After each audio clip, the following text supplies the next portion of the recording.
Good evening. This is our special program of TVN24. Konrad Piasecki. Welcome from the presidential palace, together with the host of the play, the President Andrzej Duda. Welcome, Mr. President, sir. Good evening. We have just concluded the summit of the eastern flank of NATO and the farewell of the President of the United States. We have just seen at the presidential palace courtyard to have exchanged a couple of final words. So what were the goodbye words from Joe Biden? Saying goodbye to Andrzej Duda? The President Biden conveyed to me a number of his suggestions as to the way we should act due to my proximity of the places where those important events are happening, and we sometimes have to react really quickly. So there were a number of suggestions that he left, rather suggestions to act more decisively or more cautiously and wiser. First of all, these are the suggestions from a very experienced politician that the President of the United States is, having seen many difficult situations in his life, and he's now heading the greatest superpower in the world. Very wise suggestions, I say. When talking to Joe Biden, during the conversations, the official talks and visits, but also when meeting eye to eye, do you have the feeling it's good that he's the President of the United States, the man of such wisdom, experience, but also this very special sensitivity for Central and Eastern Europe? I mean, after all, this is something he's been showing when he used to work in Congress and being the Vice President. Yes, he has underlined it many times. He has also underlined his connection with the Polish diaspora and the Poles living in the United States. Every time he mentions that when he was a young politician, well, there were even those who would call him Bidensky, because he was so much involved into the Eastern affairs. Well, he comes from Pennsylvania, from a very much Polish background and Italian background, which he said, being an Irishman by descent. Well, yes, he's the kind of man that understands that many nations created the United States together, and this is something that you feel when talking to the president. Perhaps this is also due to the fact that he often comes to visit us. Not that long ago, he was here a year ago. Now he was here again. I'm very much grateful to the President Joe Biden that he chose Poland. He could have chosen another state of the eastern flank, and he, after all, chose our country. That comes to show how great value he puts with our country, and his speech was delivered in Warsaw. Right, Mr. President, I mean, any visit by the President of the United States to Poland is a very special, important, valuable visit. Nevertheless, the second visit in 1 year, well, this is something unheard of, at least in the history of Poland. Do you think, as you see it, what your gut tells you, this visit by Joe Biden and that speech delivered in Warsaw is a signal for Poland, for the Allies, for Russia, for the world? I mean, what was his main idea behind it? Well, first of all, we should remember he's the President of the United States. And as everybody knows, that's the greatest superpower in the world. He's the man who has under him the largest army in the world and the greatest military potential to have ever existed in the world in a single country. So it is never a speech delivered and directed at only one society, at only one target group. This is always the kind of speech that is directed to a broader range of listeners. Well, that was directed to the whole world. And some say, yes, that was a presentation for the Americans. Others say, well, no, it wasn't delivered to the Poles. This was something for everybody.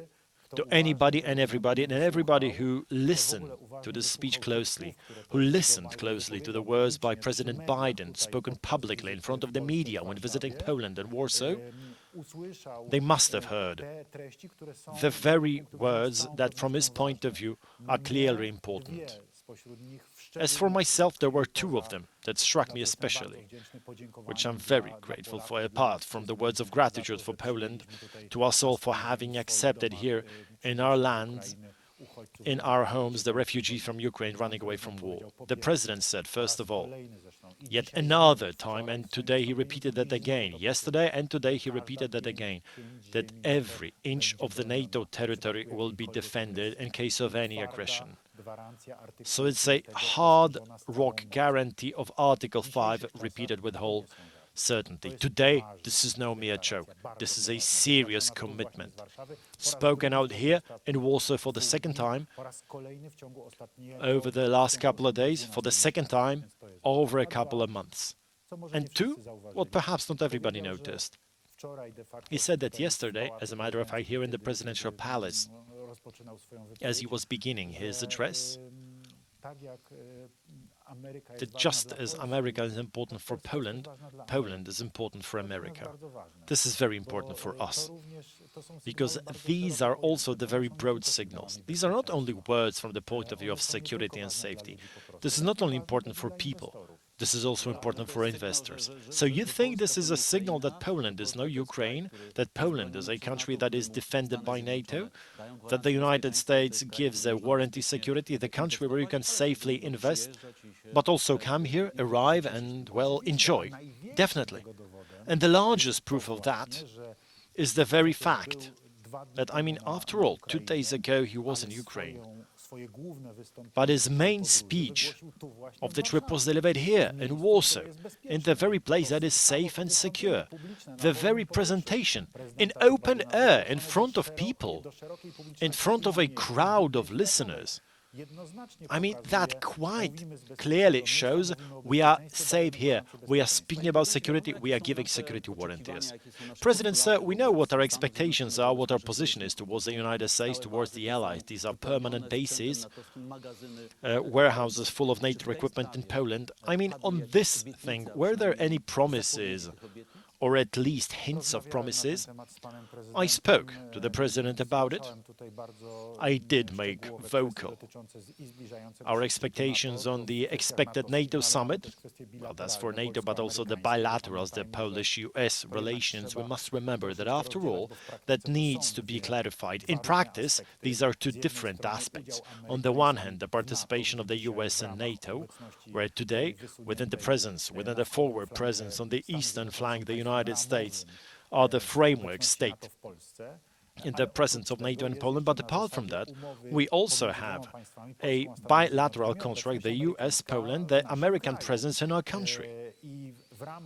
And within this latter part, I addressed the President Joe Biden that the US Army relocate into those special venues designated in Poland, would relocate its military equipment, their weapons, to put it closely, so that we would strengthen the potential of the US presence in the infrastructural approach. And this proposal of mine was definitely listened to. But do you feel that President Biden understands this? Well, he does, definitely. The United States guarantees our security. They also guarantee it in the way that, in the case, if there is the need from the Polish side, in the case it is well grounded, then the US military would come here with additional assistance. The best proof of that being realized was the situation that we observed a year ago. When the war in Ukraine was about to begin, it was precisely then 5,000 hand-picked US troops who were relocated to Poland and began to be stationed around Rzeszów. But you mentioned this empathy, being interested, but I understand no hard promises, no hard obligations or declaration that you heard from Joe Biden. The President stated that naturally they need to go back, they need to take a look at it, they need to discuss it with the military. This is the system of checks and balances with Pentagon, and that is way more complicated. If someone addressed me with a question like that during a foreign trip, I wouldn't also say anything definitely. I would have to say, okay, I shall talk to my generals, to the Minister of Defense, and so on and so forth. So I was not surprised by that. But I understand that the first brick of the domino was probably pushed the right way now, and the way towards this rearmament and filling the warehouses is open and definitely filled. Well, there is no doubt. Looking at it with a cold head, it's way easier than sending over your troops. It's much cheaper, it's much easier. You only redirect the armaments, you store it once, it is over there in a situation where it's not necessary you can take it back, and today it is stored. It is not someone that you have to feed and keep. But would you say, Mr. President, sir, that this is the last step on the way towards the optimum, desired presence of the NATO and US forces in Poland? That if that were to happen, if that were to come true, and the warehouses were to be filled with equipment, Poland would be safe and secure, just as she should be? Well, most definitely, any and every such action would contribute to our security. First of all, what we need is the well-functioning procedures, in order that, in the case a need arises, the military that is supposed to defend, the military that is supposed to intervene in the case of any threat, or, God forbid, any attack, would appear as quickly as possible. Because that is tremendously important. Just remember how tremendously fast 5,000 troops appeared here from the United States, from the 82nd Airborne, the moment when there was a direct threat with war in Ukraine. That was in a blink. And that must have made an impression. This decision was a prompt one, and the relocation was done in a blitz, so you can see how well prepared the military unit was. It is about having a situation where both the United States gives us the dedicated units that in case can arrive and assist, that's first of all, and second of all, that within NATO we should designate the units that would realize, for example, those obligations that were undertaken recently during the NATO summit in Madrid, that the battalion groups were to be enlarged to the level of brigade groups of NATO presence in the eastern flank, and now it is about designating very specific military units in the respective countries which, in case, could make this resupplementation. In those talks yesterday, today, in this diplomatic marathon that you had over the recent days, would you see that the focal point is more with the issues of the security of Poland, or rather rearming and up-arming Ukraine, creating an allied coalition of states that will arm Ukraine and will be more bold and more decisive? Definitely. It is everything I'm doing to arm Ukraine, but remember, I'm the president of Poland. My chief interest, my chief focal point, my focus is the safety and security of my compatriots. This is why I was elected. This is what I do. Naturally, I have Ukraine's security very high on the agenda. This is our neighbor, a neighbor that today is fighting Russia, but this is also the neighbor that stops the potential Russian aggression against other states. Today, fighting Russia, defending, blocking Russia, stopping the Russian imperialism, Ukraine defends Europe, and also us. So if we're saying this is not in order to make Ukraine feel good. The truth is, these are the facts. Yesterday, you mentioned and you called to support Ukraine, to send Ukraine military support. You said the defenders Ukraine would have to have things to fight with. But would you say that in this matter, over the recent days and weeks, there was any psychological breakthrough? What I mean is a European breakthrough. That there's green light for arming Ukraine with tanks, with heavy equipment, with artillery, with long-range artillery. Was there a psychological breakthrough? Well, definitely much more than we saw it a couple of months ago. Let's put it that way. I mean, speaking of days or weeks is kind of difficult in saying. Well, please compare it with the situation where we first spoke of sending to Ukraine MiG-29 fighter jets. Then everybody was astounded. Well, also think of how it was about supplying tanks. Everybody was very much cautious, and at some point you stood out and you said, yeah, we gave away 260 tanks to Ukraine. Yes, that was the decision that we took due to the rational approach and claim that today Ukraine is defending Europe. Also, from a Russian invasion, we have to support them. But you also believe that we have to be more open with military assistance for Ukraine, because very many discussions were held on the topic. Should we do it tactically, quietly, in whispers, but saying out open, yes, we did give Ukraine our fighter jets?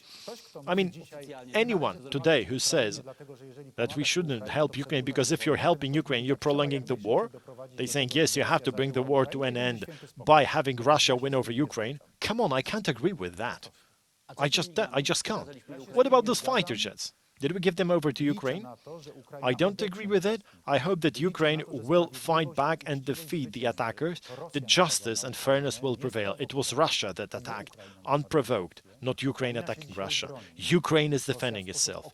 Russia is making a cruel assault against Ukraine, and Ukraine defending itself, pushing the attackers out of its territory, is of fundamental importance from the point of view of our safety and security, I hope for decades to come. Well, this is undisputed, but the question is, how far should Poland go?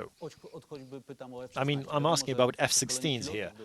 Training the pilots to serve F-16s is no easy, it's not a quick thing, but it was admitted by the Ukrainian forces that Ukrainian pilots are already training on F-16s. Do you think psychological? I mean, is it conceivable that Poland would give away its F-16s? But what do you understand our F-16s? Well, we do have F-16 fighter jets bought from the United States years ago. Yes, and we have, as for the size of our country, relatively few of them.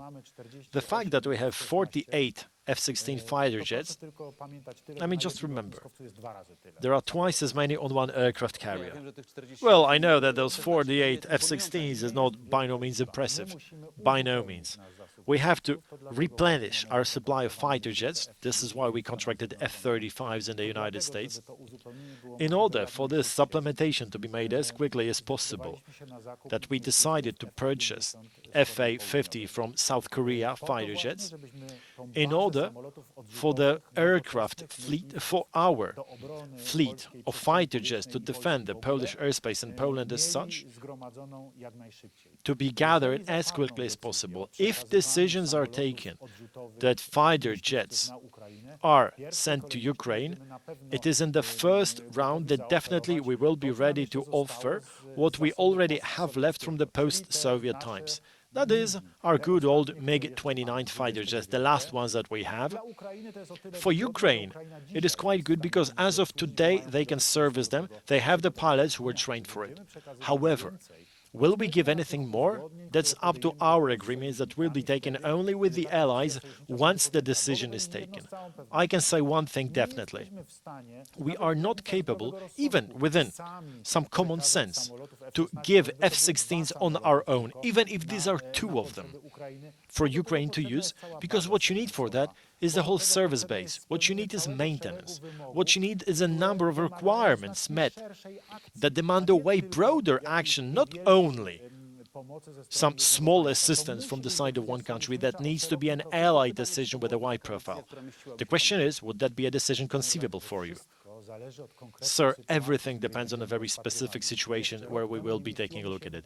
A year ago, it was not conceivable for me that a day might come that we will be delivering 300 tanks for Ukraine. Meanwhile, at some point, it turns out to be logical, common sense solution that only mobilizes us to purchase the most modern tanks ASAP. This is why we're purchasing Abrams main battle tanks. This is why purchasing Korean tanks, the heavy Abrams tanks, one of the best in the world, at an absolutely newest configuration, and the Korean ones, smaller, more agile, also very efficient and very modern. Coming back to what happened during the summit, I wish to ask about the Hungarian approach. Viktor Orban would say a couple of days ago that the defensive war of Ukraine is their war, not ours. It is a mistake of the war to make this local conflict into a global one, that the combating armies are not the armies of good and evil. How does it feel talking to the president of Hungary after those words? But the president uses an entirely different rhetoric. I do hear what they say. I can't say I agree with the Prime Minister Orban. My opinion is entirely different on this regard, so we differ in our views. But, sir, please do remember that the Hungarian authorities, it is not only the decision of the president, agreed for the declaration of the summit of Bucharest 9 today, which is in a very definite form in its wording and has a very clear name for what Russia is doing as a Russia-incited war, bloody barbarism that Russia is realizing, and that is something that is carved in stone. This is a document signed and agreed upon. Is it not that the Hungarians argue about every word, every formulation, wanting to put some declarations at a more diplomatic tone, less decisive language, but they nevertheless accept them together with all the participants? Was there this idea that in Warsaw we should have the meeting of Zelensky and Joe Biden, or was it rather a well, something to use to divert attention from the fact that the President of the United States was taking a train to Kiev. Let's put it like that. When asked about it before, I would say answers that were rather going around. I knew that the meeting would not happen, rather it would meet Ukraine. But did you know about this President Biden trip? Yes, I did know that President Biden was visiting Ukraine, but frankly, I had not expected he would go to Kiev. And I was greatly impressed by that. Seeing President arrive in Kiev, I mean, he took a train, to make it clear. He took the very exact same train as we did to Kiev. I know the train, therefore, and I must say, it is an ordinary train. This is no armored train. This is an ordinary train that drives 500 kilometers through Ukraine in a state of war, having been attacked by Russia, with rockets falling all around you. We know that all too well. And I am impressed.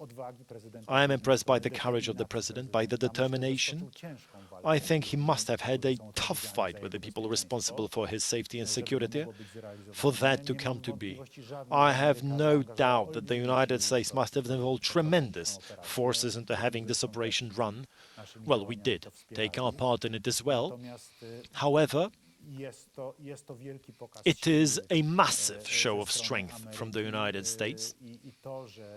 And the fact that the leader of the free world, well, there's no doubt about it, this is what you must call the US president, stands up in Kiev, his head held high together with the Ukrainian president, showing that the United States and the whole free world are standing side by side with Ukraine, that he's not afraid to go there. Even though there is no US troops on the ground and there's a war going on, that's a tremendous gesture and a massive sign.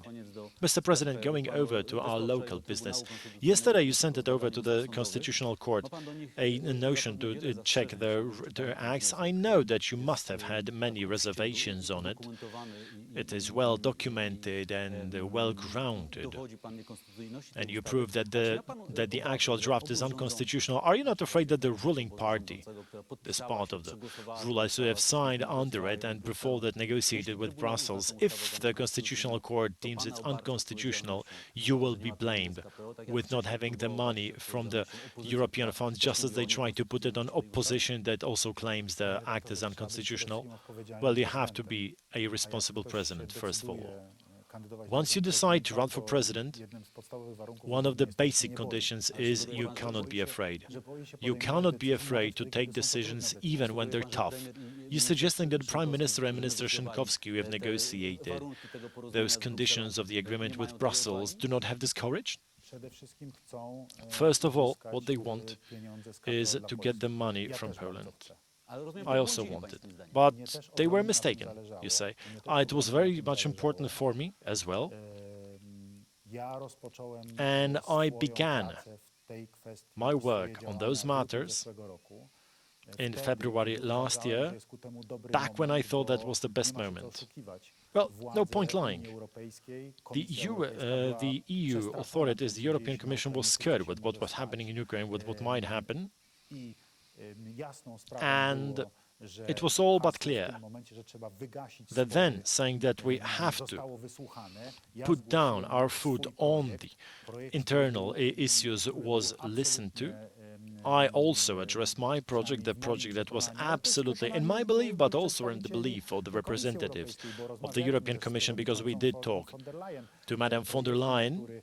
It was a draft that could resolve all those issues, but on the other hand, we were capable of accepting it, and I'm fully certain that all of its premises were in line with the Polish constitution, no doubt about that.